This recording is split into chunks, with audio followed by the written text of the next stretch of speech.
In this video, we're going to talk about something important for anyone considering starting a print-on-demand business. We're going to talk about why print-on-demand is not a passive income business model, no matter which type of print-on-demand business you participate in. Now, I wouldn't say I'm making this video in response to any particular other video out there, but I have seen many other videos that describe print-on-demand as some type of passive income business. I'll be more specific on that later, but it's important for anyone either considering starting a print-on-demand business or just starting out to understand that there really is no passive print-on-demand business. And that by no means is a reason not to get into print-on-demand. I don't want anyone to misunderstand the point of this video. I'm not saying you shouldn't start a print-on-demand business. I just want to help make sure you have the right expectations about going into it. I still believe that print-on-demand is a great business opportunity with very little barrier to entry, and it's a good choice for a lot of people. First up, we need to cover a couple of definitions. Print-on-demand businesses include any type of business where you, the business owner, create designs and then list them for sale on products, but the physical products are not actually made, or the design isn't printed on the product until a customer places an order. We're not talking about selling your designs as digital downloads. We're talking about selling physical products that aren't printed until an order comes in. Next, let's define what passive income really is. Passive income means you are not regularly taking any action or participating in the business activity, but you're receiving a regular, recurring stream of income. It doesn't necessarily mean you never, ever do anything, and there are a variety of businesses or income sources that could be considered passive. But the point is, you don't need to continually take action to keep the income flowing. Basically, your income won't decrease over time because of something that you are not doing. If your income decreases or goes away when you don't participate, then that's not a passive income stream. Now, before we get into where print-on-demand fits in there, let me just also preface by saying that technically just about any business you start could eventually become a passive source of income for you, the owner, or at least closer to being passive. If you reach a level of success where you decide you want to take on employees and pay them to run the business for you, including making the designs, creating new listings, and handling customer service, then the business is a lot more passive for you. So you could get to that point, but we're talking about starting a print-on-demand business yourself, not with a bunch of people running it for you. So now let's talk about the two categories of print-on-demand business and why neither one is truly passive. The first is active print-on-demand businesses. There are actually two categories in this one. So technically, overall, I like to say there are three categories of print-on-demand, but we're going to simplify it and say there are just two. So we'll just say these are two subcategories within the active business category. And the thing they have in common is that you need to be actively involved in all or nearly all aspects of the business. The most involved business model is where you start your own website using a hosting service like Shopify, which hosts your site and also processes payments for your customers. You are in charge of everything, including generating your own traffic through marketing your business through social media, search engines, and paid ads.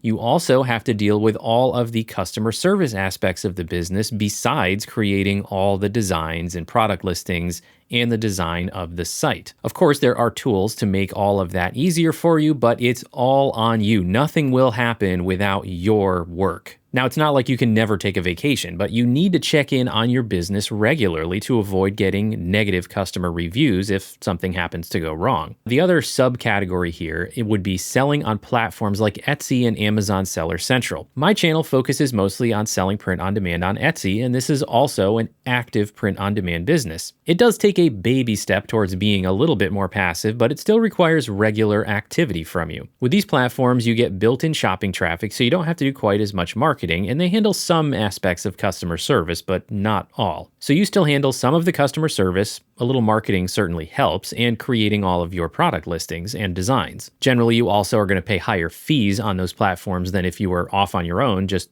paying the payment processing fees. So those two make up the active category, and most other videos I've seen on this subject have actually accurately described that category. Where I take issue with some other videos out there is in the next category, which I call kind of passive. This category includes selling your designs on print-on-demand sites like Redbubble and TeePublic, and also through the Amazon Merch on Demand program. I've seen these platforms and programs referred to many times as passive print-on-demand businesses because of how much less you need to handle from a day-to-day basis. However, selling on these platforms is not truly passive. It's only kind of passive. You definitely don't have to do as much to manage the business. You simply upload your designs onto a preset catalog of products, add your descriptions, and set your prices. If a customer orders your design on a product, the platform then handles the order fulfillment, and then you receive a commission or royalty based on the difference between the price you set and the cost of the product, which you know up front, so you know how much you're going to get. Every month, your total commission is paid out, and you never incur any of the cost of fulfillment. You can still market your listings on social media and things like that, but the platform includes built-in shopping traffic, and they handle all of the customer service. You never interface with the customer. So yes, this print-on-demand option is definitely more passive than the first category, but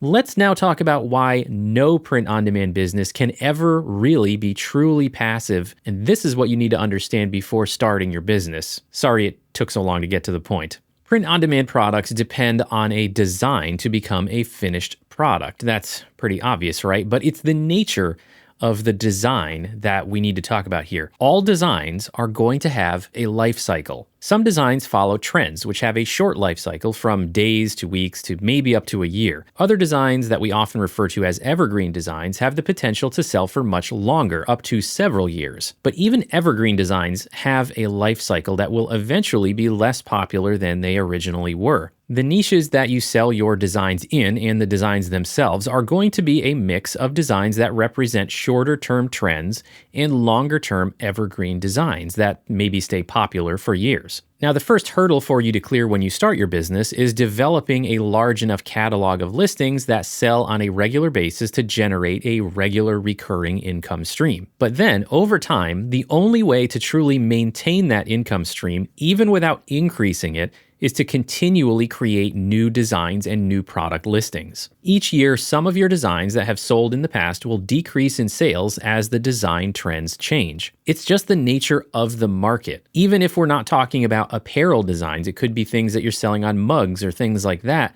The design trends change over time. Things fall in and out of favor with the market. So if you don't replace those listings that are no longer selling with new listings, your income stream will decrease over time. If you stop making new listings, over time, your income will go down. I have hundreds of expired listings in my Etsy shop that sold well at some point in the last few years, but eventually dropped off until it was no longer worth renewing that listing. By the way, that's one of many reasons why I use manual listing renewal on Etsy instead of automatic. And like I said, there's a big variety in terms of the life cycle length for different types of designs. You have designs that are more generic and less susceptible to short-term trends that could sell well for you for years, but eventually they will start to decrease in sales because the tastes and preferences of the general shopping public change over time. And the answer as to why that happens is not always super simple with regard to an individual design. It could be that the type of design is still popular, but the style of the design changes. Just as an example, within the last couple of years, there was a resurgence in popularity of 60s and 70s, that kind of like groovy hippie style font. And so if you weren't paying attention to that trend,